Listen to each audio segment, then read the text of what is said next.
Así que les invito a ponerse de pie y oramos al Señor. Padre, en el glorioso nombre de Jesús, agradecemos tu amor y tu misericordia. Oramos, Señor, para que nos seas ayudando en esta mañana, para aprender de tu palabra, ser guiados por ti y ser sustentados por tu amor. Oramos, Señor, para que este tiempo sea edificación para nuestras vidas, sea edificación para nuestras almas y también traiga esa convicción que necesitamos siempre para obedecerte en santidad, en reverencia. Oramos, Dios, para que sea bendiciendo cada una de las clases que se van a constituir hoy. Y oramos, Dios, para que tú seas glorificado y exaltado. En el glorioso nombre de Jesús oramos. Amén. Abramos la palabra del Señor.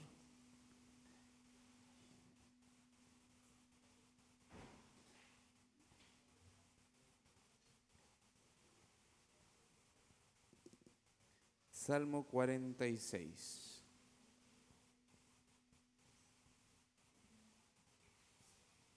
Salmo 46. Vamos a leer hasta el versículo 7. Dice así la palabra de Dios.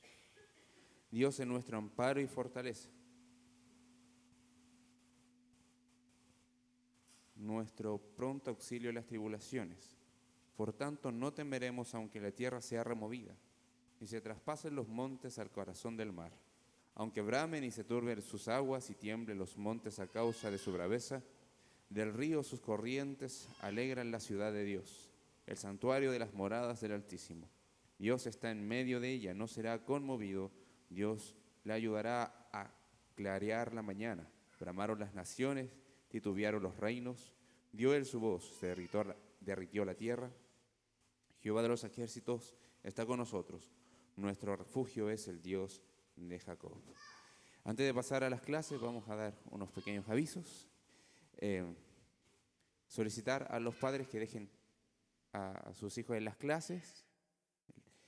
Una vez terminado el tiempo de la escuela dominical, por favor, también pasar a buscarlos para que no queden libres así, sino que los padres tienen que ir a retirarlos a las salas. Y una vez hecho eso, bueno, los niños van a salir.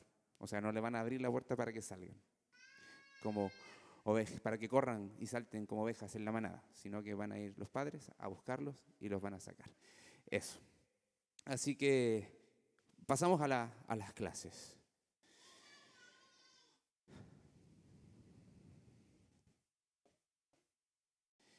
Algo importante también de informar es que este año teníamos proyectado tener 2 clases paralelas, tener el funcionamiento de una academia, pero por el momento vamos a estar funcionando solamente con una clase central.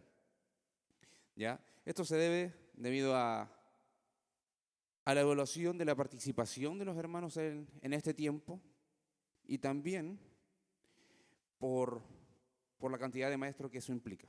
Así que ese es un aviso principal e importante.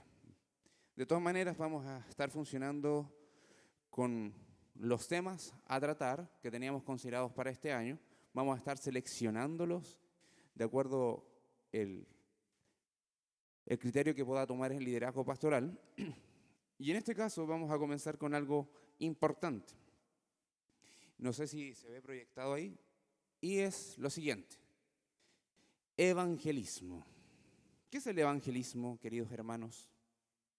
¿De dónde nace la idea del evangelismo?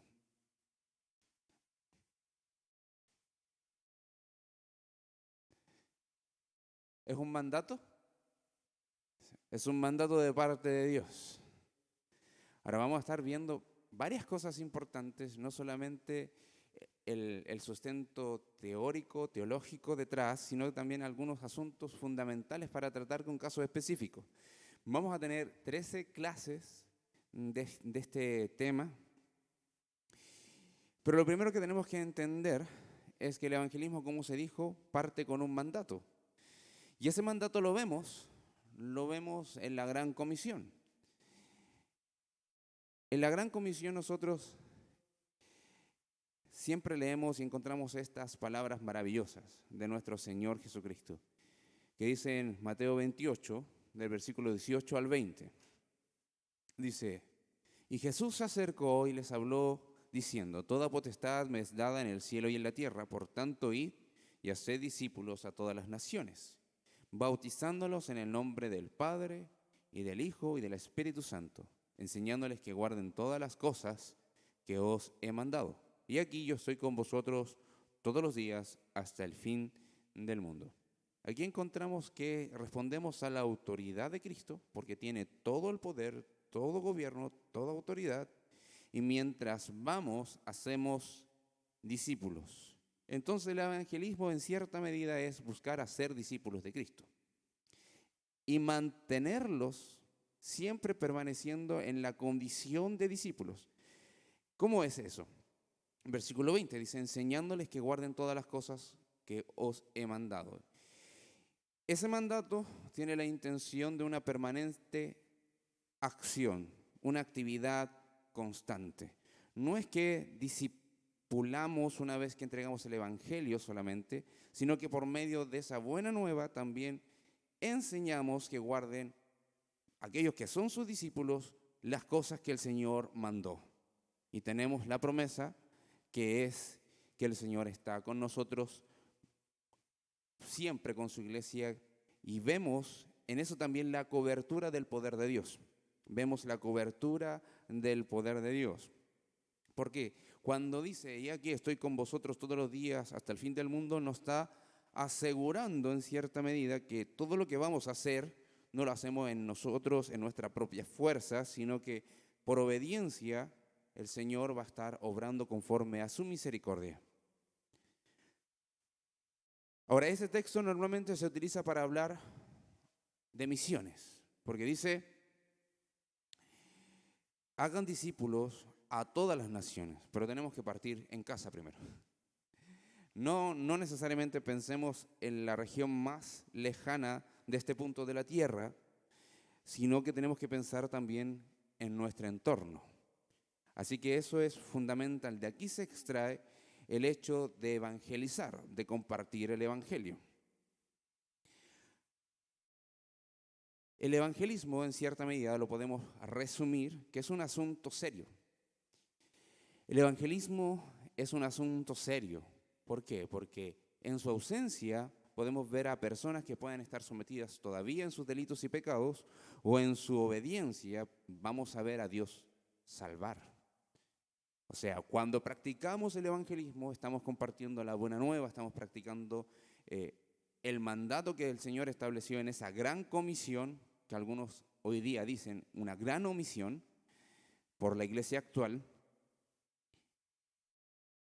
En su ausencia o presencia, en su práctica, podemos ver a Dios salvar o a personas todavía sujetas a sus delitos y pecados.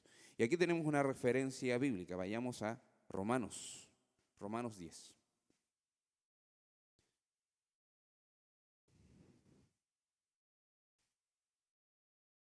Del versículo 11 al 15. No sé si alguien pudiese dar lectura a eso.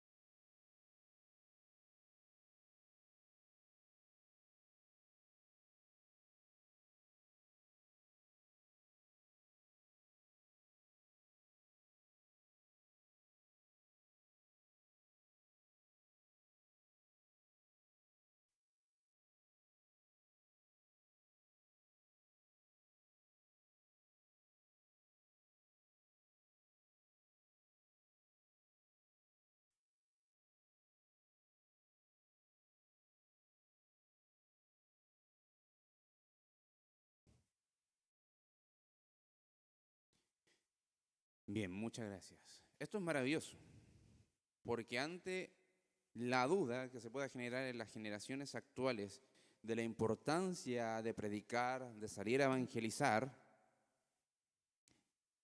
el texto es claro y es enfático. ¿Cómo vamos a ver personas salvándose si no vamos a predicar el evangelio? Y de hecho, ¿cómo van a ser enviados si no hay quien les envíe? Lo que el texto estaba describiendo es la ausencia de la iglesia y la actividad natural de la iglesia. Si la iglesia no está, no hay nadie quien predique, no hay nadie quien envíe. Pero porque la iglesia está, deberíamos ser contados como aquellos que son sus pies hermosos. Cada uno de nosotros, indistintamente, los problemas o la realidad o la condición en la que tengamos nuestros pies físicos, si obedecemos al mandato, el texto dice cuán hermosos son los pies de los que anuncian la paz. El caminar de los santos para anunciar y proclamar el evangelio es hermoso. Y esto es un imperativo. Si vemos una realidad de la sociedad totalmente denigrante, no se escapa del control del Señor, pero sí tenemos una responsabilidad nosotros que cumplir. Y eso indistintamente de la soberanía de Dios. El Señor nos dio un mandato y debemos de proclamarlo. Porque ¿cómo creerán si no hay quien les predique? Ese es el medio que Dios estableció para que las personas creyesen. Es el medio que el Espíritu Santo usa para que el corazón nazca de nuevo. Es el medio que Dios utiliza para infundir la fe y hacernos nuevas criaturas. No hacerlo está mal, es pecado. Ahora, no sé si vieron las noticias entre ayer y antes de ayer en Plaza de Armas. No sé si alguno sabe qué fue lo que pasó en Plaza de Armas con un grupo de evangélicos. ¿Alguien nos podría contar cómo fue?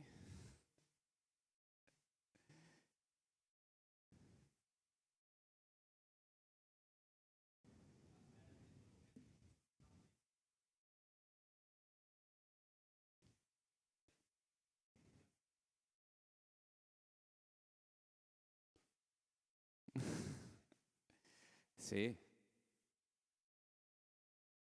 De hecho, se dice que no había permiso municipal y lo único que le dijo Carabinero era que bajara el volumen porque los decibeles estaban demasiado altos. Y lamentablemente, una actividad que supuestamente ellos tenían en mente de proclamar a Jesucristo y su evangelio, se generó en todo lo contrario. De hecho, creo que en este tiempo debemos ser súper sabios en cómo hacerlo. No significa que no podamos al aire libre compartir, pero si vemos que incluso la autoridad, la policía no está diciendo cállese, no nos está diciendo váyase para la casa, deje de creer, olvídese de lo que está anunciando, le está diciendo baje el volumen. Simplemente eso. ¿Por qué no lo haríamos? Y eso puede generar varias repercusiones. Repercusiones para el mundo evangélico en general, de nos van a tildar a todos por igual. De hecho, en los comentarios dicen, ¿por qué todos los evangélicos tienen esa apariencia como si hubiesen estado en la cárcel o si hubiesen salido de la cárcel? No hay ningún problema en que algún creyente haya salido de la cárcel. Gloria al Señor, porque conoció al Señor en medio de la peor etapa de su vida. Pero ellos lo dicen de forma peyorativa.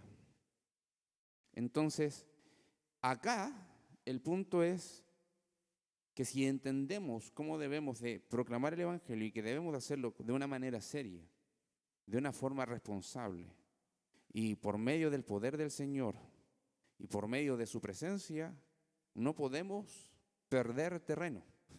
No podemos perder terreno, porque si lo hacemos, estamos dando lugar quizás a sectas que no conocen el Evangelio para decir que van a estar enseñando sobre Jesús. Porque no era el mensaje, era su forma. Ahora, naturalmente el Evangelio es hostil para el mundo. Es incómodo para el mundo, es desagradable para el mundo. Ahora, si le agrega un parlante a todo dar, afuera, justamente, y de hecho, en otras noticias, afuera de la ventana de personas con un parlante justamente ocupando la vereda donde es de uso libre para transitar, obviamente más hostilidad se va a sentir. Entonces, no agreguemos, no necesitamos agregar nada al Evangelio en el sentido de hostilidad. Ya es suficientemente humillante el Evangelio. Te dice, reconoce que estás separado de Dios por causa de tu pecado, estás muerto en tus delitos y pecados. No puedes llegar al cielo por ti mismo. Necesitas creer en un Mesías que murió en la cruz y derramó su sangre. Si Él no hubiese muerto, tú estás condenado por siempre. No mereces la vida eterna y no merecías su sacrificio. ¿Crees en Jesucristo para perdón de tus pecados? Decirle eso a una persona ya es humillante. Ahora, era un poco de actualidad, pero también citar algunas cifras en cuanto al pensamiento teológico de la actualidad. Se dice que la generación actual es una de las que más lee su Biblia. Es la que más estudios teológicos realiza. Pero aún así no comprende bien el mandato de llevar a cabo la gran comisión. ¿Por qué? Porque a veces hay algunas otras doctrinas que no se entienden bien. Por ejemplo, la soberanía de Dios. Que Dios sea soberano no implica que esté anulando el mandato que nos dio a nosotros como iglesia. De hecho, debería darnos esperanza para obedecer confiando en su soberanía. Y hacemos lo que teníamos que hacer confiando en su poder. Ahora, yo partí con una pregunta diciendo ¿por qué evangelizamos? Es un mandato, pero me gustaría nuevamente hacer esa pregunta. ¿Por qué evangelizamos? ¿Qué otra respuesta podríamos darle?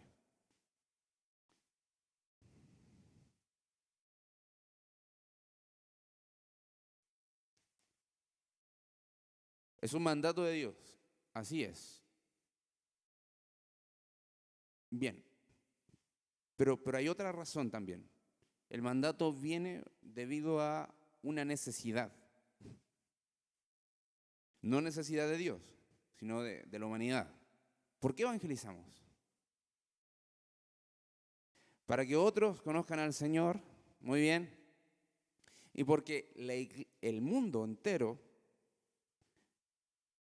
si no recibe el Evangelio, está bajo condenación. Y ahí entramos al panorama redentor, al panorama de la redención. Y todo comienza en el Génesis. En Génesis vemos,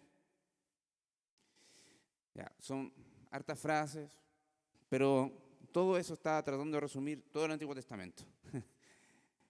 Y fundamentalmente lo que pasa en Génesis. Dios crea el universo, Dios crea al ser humano a su imagen y semejanza. Génesis 1. El ser humano anda en santidad, amor y gozo. 1 y 2. El ser humano es tentado por Satanás y desobedece al mandato. Génesis 3. Fueron solamente tres capítulos en la Biblia y ya encontramos que el hombre se rebeló. Y ahí encontramos la necesidad de ser todos evangelizados. Estamos con una necesidad imperante de escuchar la buena nueva del Mesías que Dios promete en Génesis 3:15. En Génesis 3:15 vemos que el Señor da la sentencia, pero también da una esperanza. Vemos que el Señor establece que iba a venir alguien nacido de mujer, un hijo nacido de mujer, que aplastaría la serpiente y destruiría la maldad, destruiría el pecado. Entonces, en Génesis 3 encontramos la proclamación del Evangelio, de esa buena nueva, de esa buena noticia. Están condenados, sí, están sentenciados, sí, pero hay una esperanza, hay una salida. Hay alguien a quien ustedes deben esperar. El ser humano, por su parte, no reconoce su pecado. Adán y Eva empezaron con esta discusión pecaminosa de que ¿quién tenía la culpa? No, tú tienes la culpa. Adán fue súper osado. Dios, tú tienes la culpa. Yo no pedí una compañera. Tú me diste esta mujer y es la mujer que tú me diste. No reconoció su pecado. No sé qué habría pasado si él hubiese sido alguien que hubiese respondido con arrepentimiento y fe. No sé. Pero se autojustifica. Dios condena al ser humano, a la serpiente y a Satanás. Dios promete un Salvador nacido de mujer. El ser humano se corrompe y Dios los enjuicia con un diluvio. Después de eso, las generaciones nacieron conforme a la imagen de Adán, una imagen de Dios corrompida. No conforme a la semejanza perfecta que tenía con Dios, sino una semejanza de un ser humano golpeado por el pecado y esclavo del pecado. Entonces el corazón era tendiente al mal y sus pensamientos eran de continuo con el mal y hacia el mal. Se cuenta, algunos arqueólogos, que la generación de Noé era una violenta, una generación idólatra, una generación promiscua, una generación quizás muy similar a la que vemos hoy. Y Dios, ¿qué dice? He decidido borrar a la humanidad, pero la voy a preservar por medio de Noé. Dios salva a Noé. Después, con su descendencia, vemos que Dios llama a Abraham, promete bendecir a las naciones con él y con él forma a Israel. Dios confirma su pacto con Jacob y liberta a Israel de Egipto. Aparece Moisés.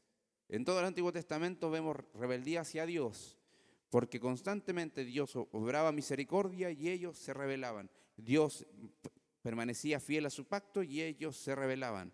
Entonces, una vez en desobediencia, Dios los enjuiciaba.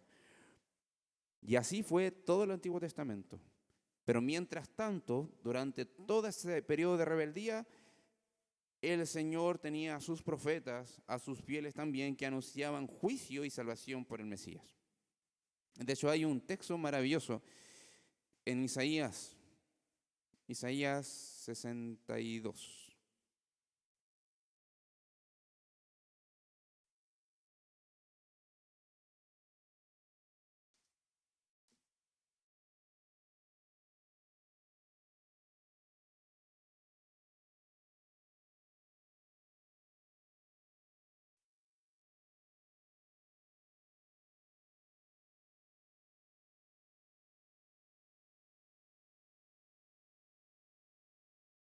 Perdón, 61.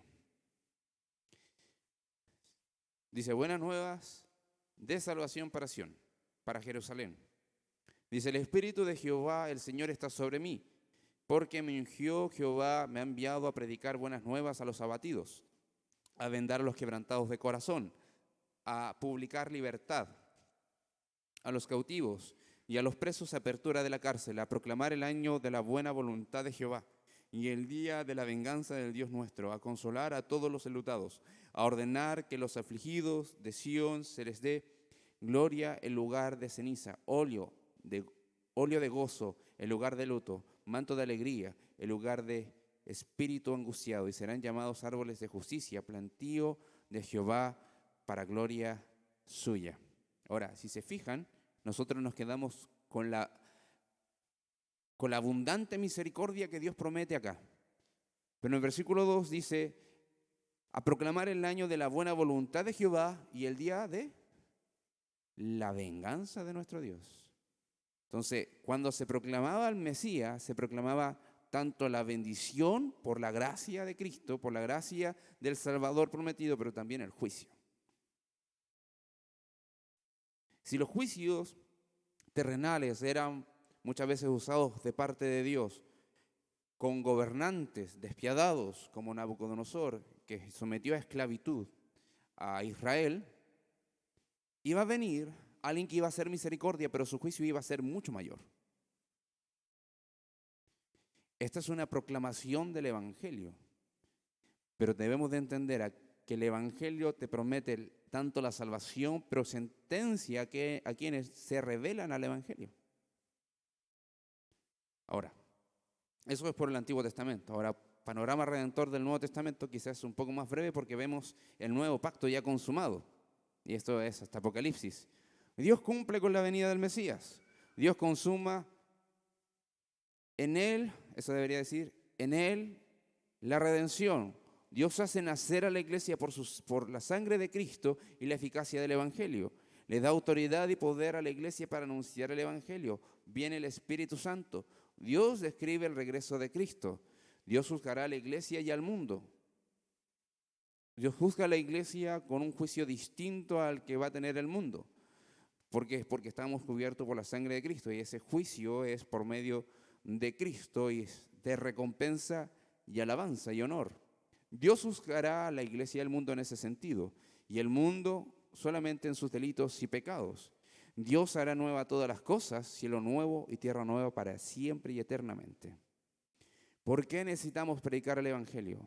Porque la gente que no conoce a Cristo está aún muertos en sus delitos y pecados, y es el único medio para librarlo de la ira de Dios, del juicio de Dios sobre el impío que no reconoce la sangre de Cristo como el único medio suficiente para hacerlo santo. Para hacerlo santo. Ahora, algo interesante es que la sangre de Cristo es más eficaz que toda obediencia que hubiese podido tener Adán. ¿Por qué? Porque la sangre de Cristo borra para siempre todo pecado. Pero Adán, aún siendo santo, pecó. Con Cristo, consumada su salvación, no tenemos vuelta atrás. Cuando nuestro cuerpo sea glorificado, allá en la gloria, la realidad del pecado va a ser totalmente erradicada de nuestra vida. Si Adán hubiese obedecido, siempre hubiese estado esa posibilidad de que pecara. Nosotros, por nuestra parte, la sangre de Cristo nos permite ser por siempre y siempre santos, incluso hoy en esta condición en la que nos encontramos hoy. ¿Cuán importante es el Evangelio? Es fundamental. Ahora, para terminar, 3 lecciones. 3 lecciones que debemos recordar. El propósito de la historia es dar gloria a Dios. Siempre todo lo que ha pasado ha sido para glorificar y magnificar la gracia de nuestro Salvador, el poder de nuestro Salvador, la suficiencia de nuestro Salvador, la fidelidad del Dios Padre, la bondad del Dios Padre, las múltiples misericordias de Dios, la gran soberanía que Él tiene. Todo es para la gloria de Dios. Cuando nosotros anunciamos el Evangelio, estamos anunciando la gloria de Dios. Dios es el evangelista, Él se deleita en salvar a los pecadores. ¿Quién nos mandó a predicar? El Señor. Y al obedecerle, ¿en nombre de quién vamos? En nombre del Señor. En otras palabras, el que hace misiones por medio de su iglesia es el Señor. Nosotros somos solamente su comitiva que anuncia las bondades que Él ya manifestó. Debemos recordar que Dios es el único que tiene compasión por los perdidos y que Él lo está buscando y lo está salvando. Adán no le prometió, no le pidió al Señor, Señor, envíame una solución. Nació de su propio corazón. Es Dios quien vez tras vez enviaba a profetas para anunciar sobre la salvación y el juicio. Pero también fue Dios mismo quien se propuso entregar la ley para que la ley anunciara a Cristo. Él es el gran yo soy que hace misiones en un mundo perdido. Nosotros, si obedecemos, estamos sumándonos a su causa. Y por último, se nos ha encomendado el honor y la responsabilidad de proclamar el Evangelio. No sé si usted puede pensar en el cargo más alto o más honorable que pueda tener un ser humano en la tierra por méritos laborales o de elección popular. Pero ningún honor se va a comparar con ser embajador del reino celestial. Ningún honor terrenal se compara con ser un embajador de Cristo. Ningún honor se compara con ser alguien que proclama las buenas nuevas de salvación, que proclama un nuevo reino, un rey poderoso, un rey santo, un rey glorioso, lleno de justicia y verdad, que todas sus obras son justas. No hay honor que se pueda comparar con ello. El evangelismo no es una opción para el creyente, es un mandato, una responsabilidad.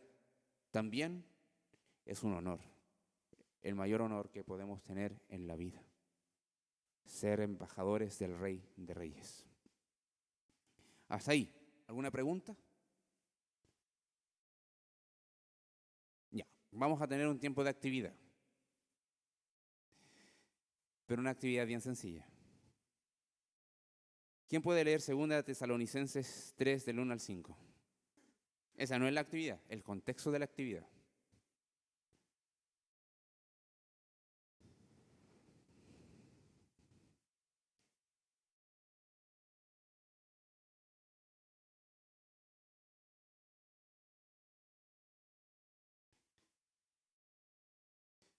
Sí, 2 Tesalonicenses 3 del 1 al 5.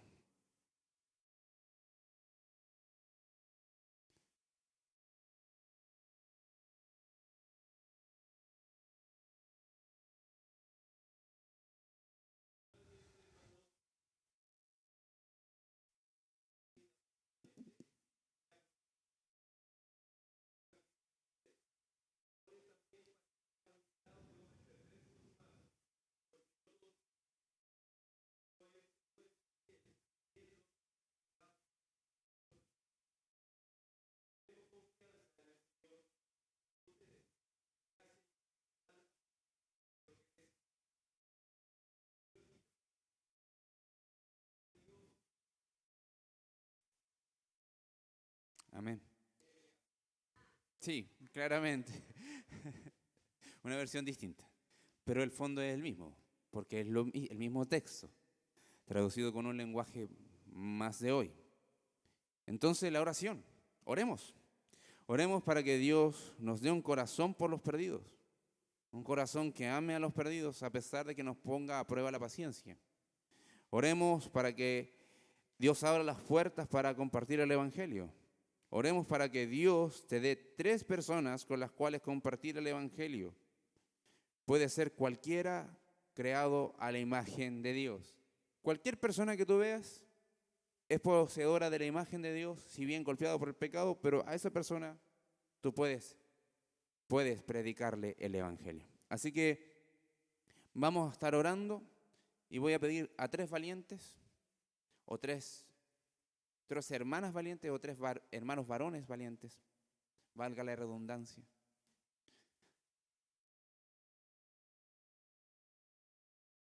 ¿Nadie? Ya. Hermano César, Jordán y hermana Doris, en el mismo orden. Hermano César, orar para que el Señor nos dé un corazón que ame a los perdidos, conforme al Evangelio. Jordán, para que Dios abra las puertas para compartir el Evangelio. Y hermana Doris, para que Dios nos permita identificar a 3 personas al menos para compartir el Evangelio. Y esa puede ser cualquier persona. Ya, oramos al Señor.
El evangelismo es hacer de manera local la misión de predicar el evangelio.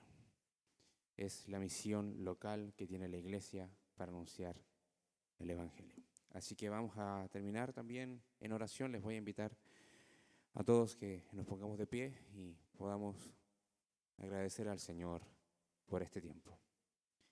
Padre, en el nombre de Cristo Jesús, venimos a ti, agradecidos por tu misericordia. Te alabamos, te bendecimos porque tú eres digno de ser adorado. Gracias, Señor, porque ha sido esa cruz que nos permite levantar nuestras voces hacia ti y que nuestras voces, al proclamar una alabanza o elaborar una oración, puedan ser recibidas con gozo por ti. Sabemos, Señor, que muchas veces no tenemos las palabras, pero tú eres quien muchas veces dirige nuestras propias oraciones y en esa realidad sabemos que tú eres nuestro gran intercesor, Señor Jesucristo, y imploramos que esta clase, estas verdades, esta verdad maravillosa de hablar de ti, pueda generar convicción, pueda generar determinación, pueda generar, Señor, necesariamente ese compromiso y esa búsqueda de instancia para predicarte a ti, hablar de ti, vivir conforme a tus criterios, ya sea de manera particular, pero también como iglesia. Oramos, Señor, también por el break que tendremos, el receso que tendremos, por los alimentos que tendremos para alimentarnos. Confiamos en la suficiencia de nuestro Señor Jesucristo y en ese nombre oramos. Amén.